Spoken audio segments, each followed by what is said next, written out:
Delhi police के DCP SK Singh और उनकी पत्नी पर एक एएसआई के परिवार से मारपीट और धमकाने का आरोप लगा, जिसकी शिकायत एएसआई के परिवार ने मुखर्जी नगर थाने में की। दोनों ही परिवार दिल्ली के new police lines Kingsway camp इलाके में आमने सामने रहती हैं और बताया गया कि इनके बीच पार्किंग को लेकर विवाद है, जिसके कुछ वीडियो भी सामने आए हैं, जिनमें एक वीडियो तो इसी महीने की 18 तारीख का बताया गया, जिसमें डीसीपी की पत्नी एएसआई के परिवार से गाली गलौज करते हुए ताला फेंककर हमला करती दिखाई दी। एएसआई का आरोप है कि इस हमले से उनकी बेटी को चोट लग गई। इससे पहले दोनों पक्षों के बीच पार्किंग की जगह को लेकर बहस हुई। 18 तारीख के ही एक सीसीटीवी वीडियो में डीसीपी की पत्नी क्रिकेट बैट से एएसआई के घर के मेन गेट पर लगे बल्ब को तोड़ती नजर आई। जब इसका विरोध एएसआई के परिवार ने किया तो डीसीपी की पत्नी ने मारपीट की कोशिश की। तो वहीं एक और वीडियो में डीसीपी की पत्नी एएसआई की बेटी से झगड़ती नजर आई। बताया गया कि एएसआई के परिवार ने इन सभी वीडियो को महकमे के आला अधिकारियों के पास भेजा और लिखित में एक शिकायत भी दर्ज करवाई, जिसमें डीसीपी और उनकी पत्नी पर गंभीर आरोप लगाए गए। खबर है कि इस मामले में दोनों ही पक्षों के खिलाफ जल्द एफआईआर दर्ज हो सकती है। उत्तराखंड के उत्तरकाशी में भी बादल फटने से कुछ इलाके के लोगों की जिंदगी बिखर सी गई। बताया गया कि 3 लोगों की जान चली गई क्योंकि बादल फटने के बाद वहां हर तरफ तबाही का मंजर दिखाई दिया। पानी सड़कों पर ऐसा बहता दिखा जैसे कोई नदी। सड़कों का नामो निशान मिट गया। गाड़ियां पानी के बीच से किसी तरह आगे बढ़ी। बादल फटने के बाद वहां पहाड़ खिसकने की घटनाएं भी घटी, जिनमें कुछ लोगों के मकानों को काफी नुकसान पहुंचा। बाद में इन हालात का मुआयना करने अपनी पूरी टीम के साथ डीएम वहां पहुंचे। उन्होंने भरोसा दिया कि इन हालात को जल्द सुधारा जाएगा। रास्ते खोलने का काम चल रहा है, बिजली आपूर्ति का काम आधा हो चुका है। डीजल की लाइनें कुछ रहती हैं, उनको भी हम ठीक करा रहे हैं और राशन वितरित करा रहे हैं। इसी बीच मौसम विभाग ने अनुमान जताया कि उत्तराखंड के कुछ हिस्सों में अगले 48 घंटे तक तेज बारिश हो सकती है। भारी या बहुत भारी बारिश है वो उत्तरकाशी, टेहरी, देहरादून, हरिद्वार और जो कुमाऊं के डिस्ट्रिक्ट्स भी है उसमें नैनीताल है या पिथौरागढ़ है, तो इनमें विशेषकर जो है इनकी संभावना है ही है। पीएम मोदी ने संसद के मॉनसून सत्र के एक दिन पहले पत्रकारों से बात की। इस बीच पीएम ने बाकी लोगों से वैक्सीन लगवाने की अपील की। पत्रकारों के साथ इस पूरी बातचीत में पीएम संसद परिसर में खुद अपना छाता पकड़े नजर आए। मॉनसून सत्र से ठीक पहले पीएम मोदी मीडिया से मुखातिब हुए।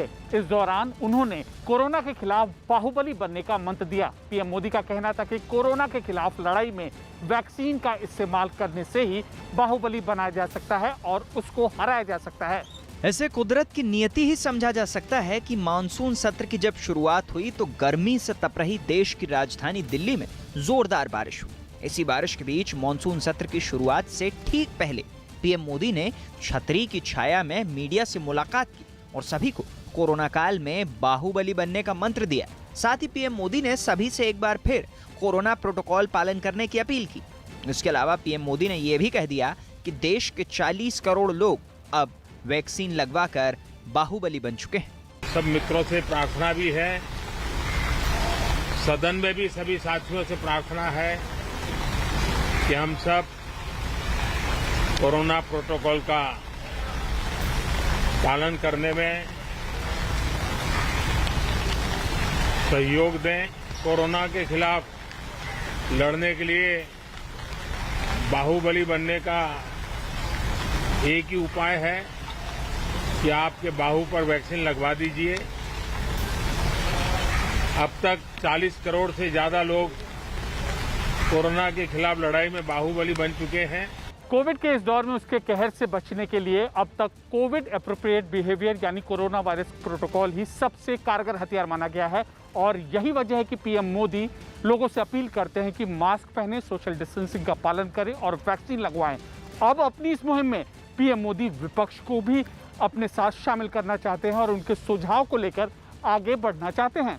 पीएम मोदी ने इस दौरान विपक्ष से पूरी जिम्मेदारी के साथ मॉनसून सत्र को निभाने की अपील की। इसके अलावा पीएम मोदी ने यह भी कहा कि विपक्ष सरकार से तीखे और धारदार सवाल करे, लेकिन शांत वातावरण में सरकार को जवाब देने का मौका भी दें। चाहते हैं कि संसद में भी इस पैंडेमिक के संबंध में सार्थक चर्चा हो, सबसे प्राथमिकता देते हुए इसकी चर्चा हो और सारे व्यवहारू सुझाव सभी माननीय सांसदों से मिले, सभी माननीय सांसदों से, सभी राजनीतिक दलों से आग्रह करूंगा कि वो तीखे से तीखे सवाल पूछें,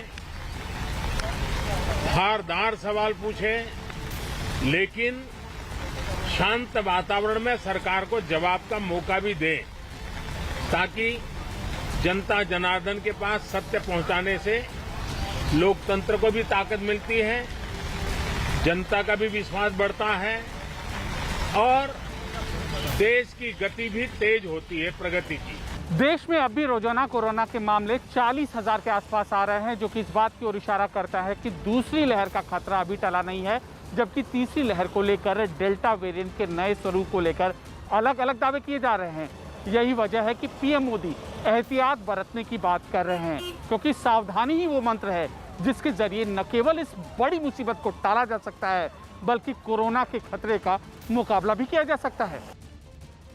जासूसी के आरोपों पर संसद में केंद्र सरकार ने सफाई दी। न्यूज़ 18 के अमिताभ सिन्हा की रिपोर्ट है कि सरकार ने अपने ऊपर लगे जासूसी के आरोपों को बेबुनियाद और तथ्यों से परे बताया है। केंद्रीय आईटी मंत्री अश्विनी वैष्णव ने लोकसभा में बयान दिया कि पहले ऐसे आरोप लगे थे, लेकिन उस रिपोर्ट में कोई आधार नहीं था और पहले आई रिपोर्ट को हर पक्ष ने खारिज भी कर दिया था।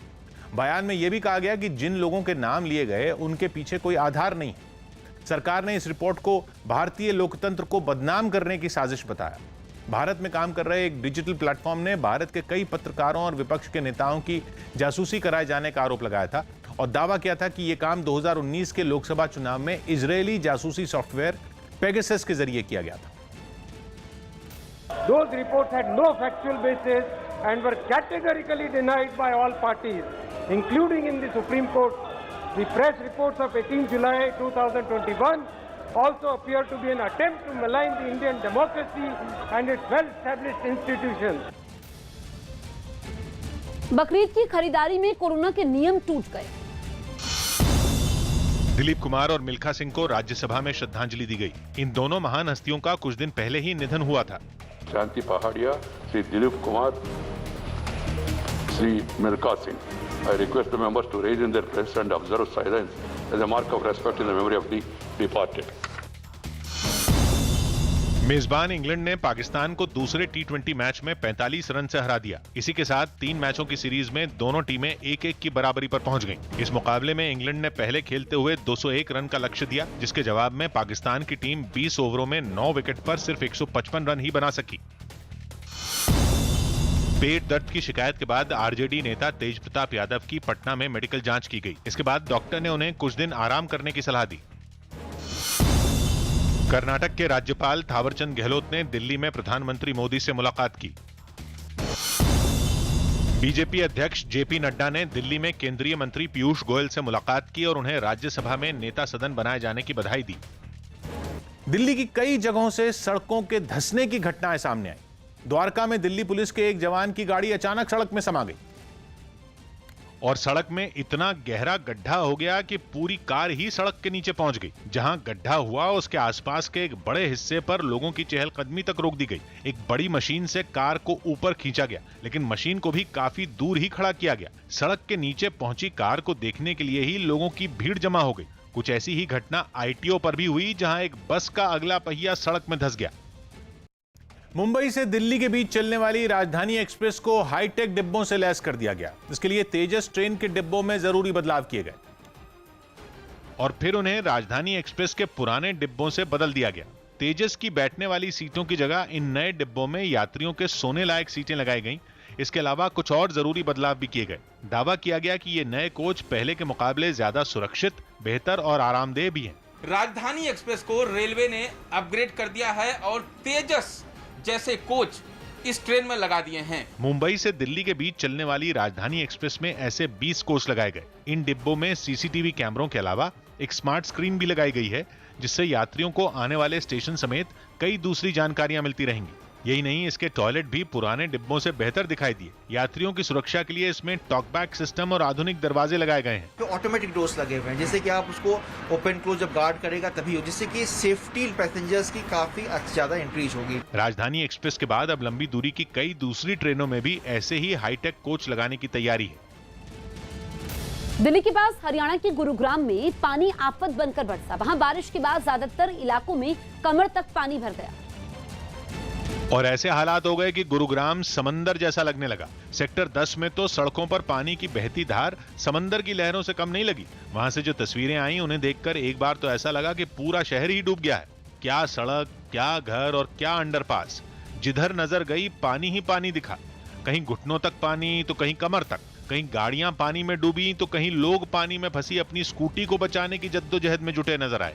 नौबत ये आ गई कि आसमान से बरसते पानी के बीच लोग सड़कों पर भरे पानी में डूबकर और एक दूसरे का हाथ पकड़कर आते जाते दिखे। वहां कहीं कहीं पर तो सड़कों पर पानी ऐसे बह रहा था जैसे वो सब कुछ अपने अंदर समा लेगा, और कहीं पर वो झरने के पानी जैसा लगा। अंडरपास में तो इतना पानी भर गया कि वो बंद ही हो गए, क्योंकि अगर गाड़ियां उनसे गुजरती तो डूब जाती और लेने के देने पड़ जाती। हफ्ते के पहले ही दिन गुरुग्राम में हुई तेज बारिश लोगों के सर पर मुसीबत बनकर आई। लोगों को काम पर जाना था, लिहाजा वो घर से निकले और सड़कों पर भरे पानी में ऐसा फंसे कि दफ्तर समय पर पहुंचना ही मुश्किल हो गया। जल भराव ने न गाड़ी में सवार लोगों को बख्शा और न ही पैदल चलने वालों को। कई जगहों से ऐसी तस्वीरें आई जहां लोग अपनी गाड़ी को धक्का देकर बाहर निकालते दिखे। ऐसा है कि बस ऐसा लग रहा है हवा में उड़ जाएगी, हवा में बिल्कुल बह जाएगी गाड़ी, और बहुत बुरा हाल है। स्कूटी या बाइक पर निकले लोगों की तो शामत ही आ गई, क्योंकि उनके लिए घुटनों तक भरे पानी से गुजरना मुसीबत को दावत देना था। रह गए पैदल जाने वाले तो वो भी नहीं बचे और अपना सामान कंधे पर रखकर जैसे तैसे आगे बढ़ने की कोशिश करते नजर आए। दावा किया गया था कि 2 IAS अधिकारी और 13 HCS अधिकारी जो हैं वो गुरुग्राम में जल भराव की स्थिति पर नजर रखेंगे ताकि शहर में जल भराव जो है ना हो। लेकिन ये तस्वीरें अपने आप में उन अधिकारियों के दावों की पोल खोल रहे हैं। जल भराव से न सड़कें बची न रिहायशी इलाके, रही सही कसर जैम ने पूरी कर दी। और बारिश से पहले किए गए प्रशासन के सारे दावों की पोल खुल गई। कुछ घंटों की तेज बारिश से गुरुग्राम के सेक्टर 31 और सेक्टर 40 समेत दर्जनों इलाकों की रफ्तार रोक दी। इन जगहों पर लोगों की घर और सड़कें ही नहीं डूबी, बल्कि पुलिस थाना भी डूब गया और इसके चारों तरफ पानी ही पानी दिखा। इस पुलिस थाने में खड़ी गाड़ियां भी डूब गईं। चारों ओर भरे पानी ने पुलिस वालों का आना जाना मुहाल कर दिया। आसमान से बरसी आफत सरकारी अस्पताल को भी ले डूबी। वहां नौबत यह आ गई कि मरीजों को ट्रैक्टर से लाना पड़ा। सरकारी अस्पताल है, उसके सामने खड़ा हूँ। यहाँ की स्थिति भी कुछ ऐसी है कि चारों तरफ पानी पानी भरा है। लोगों को अस्पताल तक में जाने के लिए दिक्कत आ रही है। दिल्ली NCR में इस बार कम बारिश का अनुमान है, लेकिन गुरुग्राम में जो हालात हुए उन्होंने प्रशासन की नींद उड़ा दी। उस पर मौसम विभाग ने कहा कि अगले कुछ दिन बादल ऐसे ही बरसेंगे, यानी जो बारिश अब तक राहत वाली थी वो अब मुसीबत वाली बन सकती है। जर्मनी और बेल्जियम पर सितम ढाने के बाद यूरोप की बाढ़ ने ऑस्ट्रिया को अपने निशाने पर ले लिया। वहां की राजधानी वियना में 2 दिन पहले 1 घंटे में इतनी बारिश हुई जितनी पिछले 7 हफ्तों में नहीं हुई। और सिर्फ वियना ही नहीं, बल्कि भारी बारिश की वजह से ऑस्ट्रिया के कई इलाके पानी में डूब गए और शहर की सड़कों पर सैलाब उतर आया। ऐसा सैलाब जिसे देखकर लगा मानो वो लोगों का शिकार करने के लिए ही शहर में निकला हो। बरसात के आगे नदी नालों ने ऐसा उफान मारा कि शहर के बीचों बीच शांति से बहने वाली एक नहर ने भी अपने तेवर बदल लिए। वो तबाही मचाने के लिए उतावली नजर आई। सैलाब ने लोगों को दहलाया तो उसके पानी के सूख जाने के बाद पीछे छूटे गंदे कीचड़ के अंबार ने लोगों के होश उड़ा दिए। कुदरत के मचाए कोहराम में हर चीज तहस नहस दिखी। यहाँ तक कि सामने आई एक तस्वीर में तो एक भारी भरकम कार तक को बाढ़ का पानी पलटा कर चला गया। कीचड़ के सैलाब ने कई रास्ते तक बंद कर दिए। हालात ऐसे हो गए कि लोगों को ही सड़कें साफ करनी पड़ी। मध्य प्रदेश के शाजापुर जिले से रोंगटे खड़े कर देने वाला वीडियो सामने आया, जिसमें दिखा कि एक तेज रफ्तार ट्रैक्टर बेकाबू होकर सड़क किनारे मौजूद फूलों की दुकानों में घुस गया और ये हादसा वहाँ लगे एक CCTV में रिकॉर्ड हो गया, जिसमें साफ दिखा कि इस ट्रैक्टर ने पहले तो एक कार को पीछे से टक्कर मारी और फिर सड़क किनारे खड़ी एक रेहड़ी को टक्कर मारने के बाद वो दुकानों में जा घुसा। इस हादसे से राज राजेश्वरी मंदिर के पास अफरा तफरी मच गई। हादसे के फौरन बाद ड्राइवर ने ट्रैक्टर समेत वहाँ से भागने की कोशिश की, लेकिन लोगों ने उसे पकड़ लिया और इसकी सूचना पुलिस को दी। हादसे के बाद की जो तस्वीर सामने आई उसमें दिखा कि हादसे वाली जगह पर सब्जी और फूल सड़क पर बिखरे दिखाई दिए। मौके पर पहुंची पुलिस ने ड्राइवर को हिरासत में ले लिया और उसे ट्रैक्टर समेत थाने ले आई। बताया गया कि जिस कार को इस ट्रैक्टर ने टक्कर मारी उसमें बैठे लोग बाल बाल बच गए और दुकानदारों को भी कोई चोट नहीं लगी। मध्य प्रदेश के डिंडौरी से हैरान करने वाला वीडियो सामने आया। वहां मंत्री से मिलने पहुंचे कांग्रेस विधायक की प्रशासन से झड़प हो गई। शिवराज सिंह सरकार में मंत्री मोहन यादव वहां एक कॉलेज के लिए भूमि पूजन करने पहुंचे थे, जिसकी जानकारी मिलने पर वहां से कांग्रेस विधायक और पूर्व मंत्री ओमकार सिंह मरकाम भी वहां पहुंच गए, लेकिन वहां मौजूद अधिकारियों ने उन्हें बीच में ही रोक दिया। इसके बाद विधायक ने हंगामा शुरू कर दिया। आप बोल दीजिए मंत्री से नहीं मिला ड्राइवर इसमें, आप बोल दीजिए। विधायक के कई बार अपील करने के बाद भी वहां मौजूद कलेक्टर और पुलिस के सीनियर अधिकारियों ने उन्हें आगे नहीं जाने दिया, जिससे नाराज विधायक सड़क किनारे जमीन पर बैठ गए। अरे भैया मैं मिल लूंगा, चलो यहीं बैठ जाता हूं। विधायक को धरने पर बैठा देख वहां मौजूद पुलिस अधिकारियों ने ताकत का इस्तेमाल कर उन्हें वहां से हटाने की कोशिश की। वो भाग न सके इसलिए एक अधिकारी ने उनको पीछे से पकड़ लिया। इसी बीच मंत्री मोहन यादव का काफिला भी वहां से गुजर गया। मंत्री जी सुन तो लो, अरे मंत्री जी सुन तो लो। मंत्री मोहन यादव के जाने के थोड़ी देर बाद विधायक भी वहां से चले गए।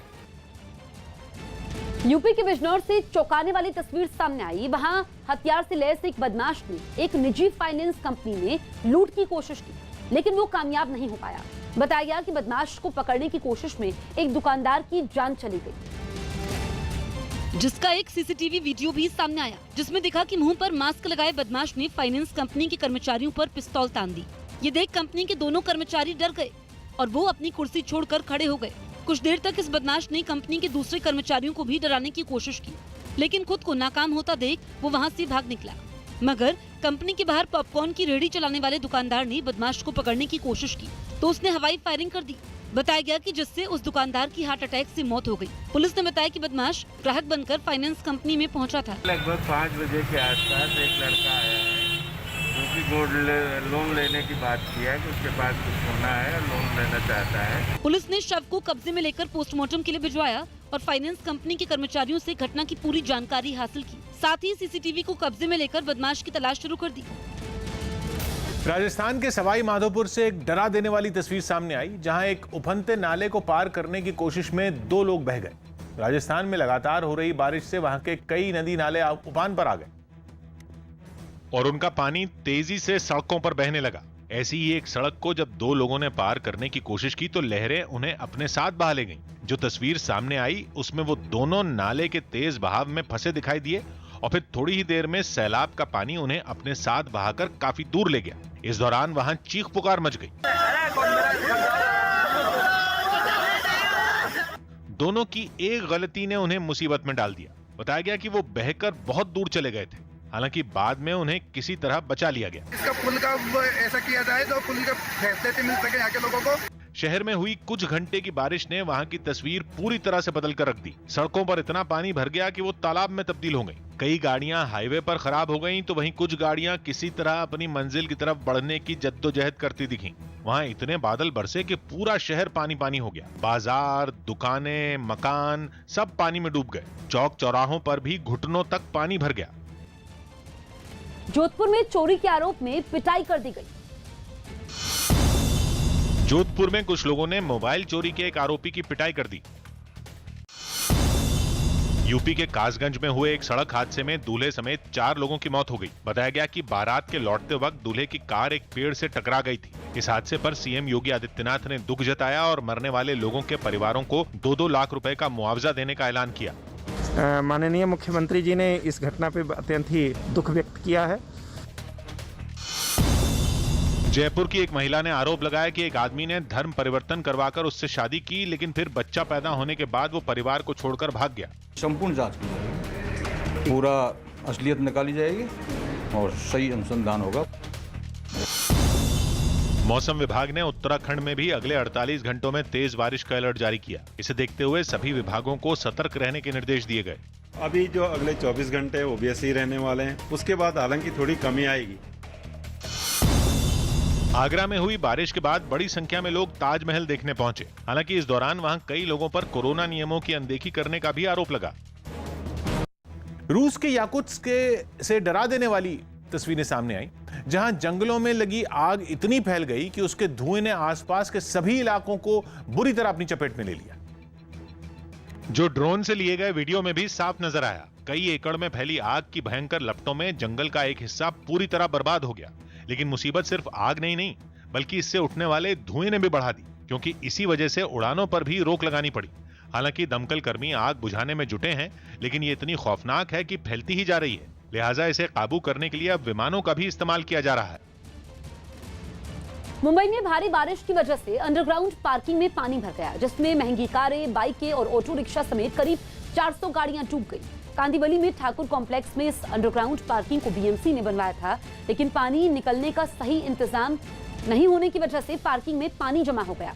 अंडरग्राउंड पार्किंग के हालात तालाब की तरह थे, जिसमें गाड़ियां डूबी हुई थी। लोगों के इकट्ठा होने के बाद पानी को पार्किंग से बाहर निकाला गया। भारत और नेपाल के बीच जल्द ही रेल सेवा एक बार फिर शुरू हो सकती है। न्यूज़ 18 के चंदन जजवाड़े की रिपोर्ट है कि बिहार के जयनगर रेलवे स्टेशन से नेपाल के कुर्था स्टेशन के बीच जल्द ही ट्रेन चल सकती है, जिसके लिए दोनों स्टेशनों के बीच 35 किलोमीटर लंबी एक रेल लाइन तैयार की गई है और इस पर एक दिन पहले ट्रेन का सफल ट्रायल भी किया गया। बताया गया कि इस रेलवे लाइन पर 110 किलोमीटर की रफ्तार से ट्रेन दौड़ी। 2014 से बिहार के जयनगर से नेपाल के जनकपुर के बीच ट्रेनों का आना जाना बंद है, जिसे एक बार फिर शुरू करने के लिए करीब 70 किलोमीटर लंबी रेलवे लाइन पर काम चल रहा है। उसी का आधा हिस्सा है जयनगर से कुर्था के बीच ये रेलवे लाइन, जिस पर ट्रायल किया गया। मध्य प्रदेश की संस्कृति मंत्री उषा ठाकुर के एक बयान पर सियासी घमासान छिड़ गया। ये घमासान एक दिन पहले दिए उनके उस बयान पर छिड़ा, जिसमें उन्होंने अपने साथ सेल्फी लेने वालों पर 100 रुपए की फीस चुकाने का फरमान सुनाया था। इसके पीछे उन्होंने दलील दी थी कि सेल्फी की वजह से उन्हें किसी भी कार्यक्रम में देर हो जाती है और उनका काफी वक्त भी बर्बाद होता है। अब मंत्री जी के साथ सेल्फी खिंचवाने के लिए आपको अपनी जेब ढीली करनी पड़ेगी, यानी मंत्री जी को पैसे दो और मंत्री जी के साथ सेल्फी लो। ये हैरान करने वाली खबर मध्य प्रदेश से आई है, जहां संस्कृति मंत्री उषा ठाकुर ने कहा है कि उनके साथ सेल्फी खिंचवाने के लिए बीजेपी कार्यकर्ताओं को पार्टी फंड में 100 रुपए जमा करने होंगे। हालांकि उनका निजी फैसला है, लेकिन इस पर विवाद शुरू हो गया है। सियासी हलकों में ये सवाल किया जा रहा है कि आखिर मंत्री ने अपने साथ सेल्फी खिंचवाने के लिए 100 रुपए लेने का नियम क्यों बनाया। 100 रुपए में एक सेल्फी। एमपी की संस्कृति मंत्री उषा ठाकुर के साथ अगर किसी कार्यकर्ता को सेल्फी लेनी है तो अब पार्टी फंड में 100 रुपए देने के बाद ही ये मौका मिल सकेगा। सेल्फी लेने के लिए उषा ठाकुर के पास जाने से पहले कार्यकर्ता को अपने मंडल के कोषाध्यक्ष के पास 100 रुपए जमा कराने होंगे, तभी वो सेल्फी लेने के हकदार होंगे। मंत्री उषा ठाकुर का दावा है कि इससे समय की बर्बादी रुकेगी। सेल्फी में वक्त बहुत खराब होता है और कई बार हम लोग घंटा भर तक लेट हो जाते हैं। तो संगठनात्मक दृष्टि से ये विचार किया कि हमारे यहाँ मंडल कार्यकारिणी है, मंडल कार्यकारिणी में कोषाध्यक्ष जी भी होते हैं, तो जिस मंडल में जो जितनी सेल्फी खिंचाएगा वो 100 रुपये का शुल्क मंडल कोषाध्यक्ष के पास जमा करेगा, ताकि वो सब राशि संगठन के काम में ही आएगी। बताया जा रहा है कि मंत्री उषा ठाकुर ने पेड सेल्फी यानी कि पैसे देकर सेल्फी लेने का मौका देने वाला फैसला तब किया जब वो खंडवा जिले की प्रभारी मंत्री बनने के बाद पहली बार खंडवा के दौरे पर पहुंची थी। दावा किया गया कि इस दौरान उन्हें कार्यकर्ताओं की भीड़ का सामना करना पड़ा और लगातार उनके साथ सेल्फी ले रहे कार्यकर्ताओं की वजह से उन्हें दूसरी जगहों पर पहुंचने में काफी देर हो गई थी। सोशल मीडिया के आने के बाद बीते कुछ सालों में नेताओं और मंत्रियों के साथ सेल्फी खिंचवाने का चलन बढ़ा है। खास तौर पर नेता जब जनता के बीच जाते हैं तो लोगों में उनके साथ सेल्फी खिंचवाने की होड़ सी मच जाती है।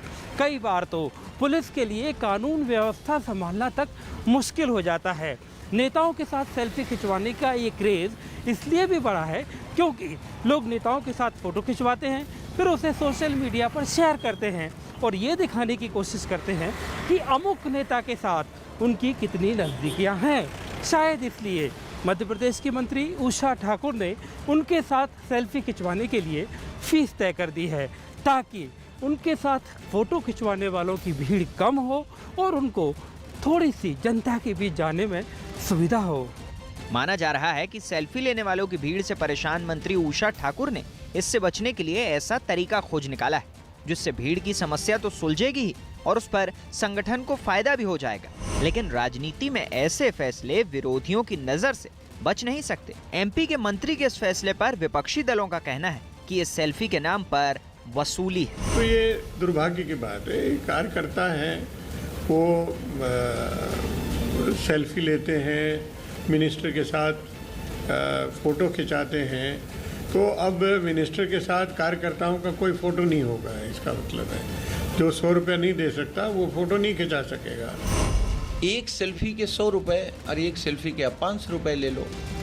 जब आपकी सरकारों ने कोरोना महामारी में लूट कर ली तो लूट लो, पूरा देश ही लूट रहा है भाजपा से, तो 100 रुपए क्यों लूट रहे हो?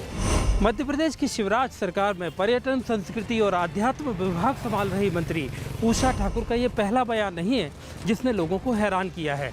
इसके पहले भी वो कोरोना वैक्सीन के दोनों डोज लगवा चुके लोगों से पीएम केयर फंड में 500 रुपये दान देने की अपील कर चुकी हैं। तब भी विपक्ष ने उषा ठाकुर पर हमला बोला था और अब उषा ठाकुर सेल्फी की कीमत तय करने के बारे में बयान देकर सवालों के घेरे में है। हालांकि राजनीति से जुड़े लोग कहते हैं कि उषा ठाकुर ने ये बयान इसलिए दिया है ताकि उनके साथ सेल्फी खिंचवाने वाले लोगों की भीड़ कम हो। खैर, देखना ये होगा कि आने वाले वक्त में उषा ठाकुर का ये फैसला मंत्री का कितना वक्त बचाता है और बीजेपी संगठन के खाते में कितना पैसा जमा करवाता है।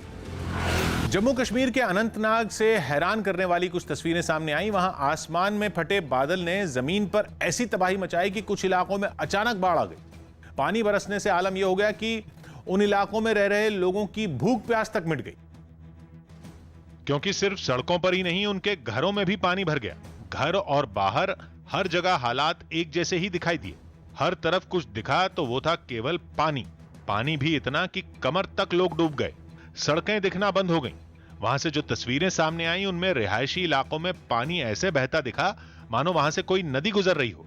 आफत की इस बारिश से हो रहे नुकसान को रोकने में लोग लाचार दिखे।